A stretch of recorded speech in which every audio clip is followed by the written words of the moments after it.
Oh, gosh, it was probably easier because Jim had already cracked a lot of it. I mean, when you take on a series that long, there's so many volumes to the manga that I don't know if I would know where to begin. But Jim had gotten the rights to this in 1999 and was ready to make it in 2005. Worked on it about 6 years.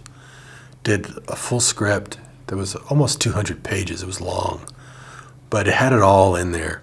But he also had the visualization. He did some paintings, the girl with the manga eyes and the scroll work. It was stunning. When he showed it to me, I could see what he was going for. And I read the script, and even though it was long, I knew I just needed to cut it down, lose like 60 pages somehow. But it was all in there. So that really made it easier. Some of these other works, it would be really tough to crack. It would take a long time. This only took me like 3 months to cut the script down, and then we were able to go greenlight it and start making it. So it was probably less stressful, I think, because of all the work he did. He had all the stress work. He gave me the script, which was 180 pages, 86, and 600 pages of notes. He had notes and notes and notes, volumes of notes that I was able to put the script together with that. So he did a lot of work. Man, that's a lot of work. So now that I know what kind of work it takes, if somebody were to offer me one of these other manga series, I'd be like, I don't know. I'd have to really love it to do that, because that's a lot of work.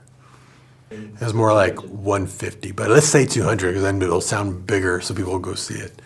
I really wanted it to look like, Jim said that if he did it, it would cost $300 million. So I said, well, give me half of that, and I'll stretch the money. I still shot it really fast, like my other movies, because I love shooting fast. I think the actors do a better job when they're not doing the same scene all day for 2 days. They can go in. It feels more fresh. So I kept some of my low-budget techniques for sure, but having the technology and the crew size to really do it justice was something I was not used to.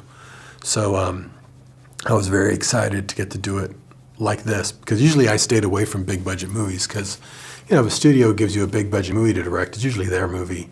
You're just a director. They'll tell you what to do. They'll tell you how to cut it, tell you how to edit it. They'll tell you who to cast. They'll tell you how to end it, because they want their money back. So it's all understandable, but it's like I'd rather have less money and make it look bigger, have all the freedom to make a movie black and white, with Mickey Rourke in the lead, anything I want to do.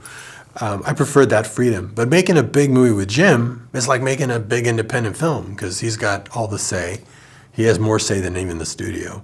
So we're just like building a go-kart. It was a lot of fun. It was a lot of fun working with him. Yeah, I mean, we're saving some of that if we make another movie. It was really coming down to, even in his script originally, he had stuff from all the different versions, from the anime, depending on where he picked and chose kind of freely. And he never really had a lot of space in the first one. I mean, in his original draft. We might have added a little more, actually, than what he had in his draft. But we want to kind of just keep it enticing so that we have some place to go if we do a sequel. If we do a sequel, we got to get everybody to go see this one, so that I want to make a sequel. I'd love to go do all that stuff. We left a lot on the floor, right? There's a lot on the table still. So as exciting and great as this movie is, there's really great places to go. But you need to set it up correctly. You need to set her up first. We need to really know who she is and really like her, so that we can go to these really out there places. And so this one was more about keeping it pretty grounded and real, so that if it gets too fantastical too early, I think the audience might not feel a strong connection. Once they have that connection with the character, they'll follow her anywhere.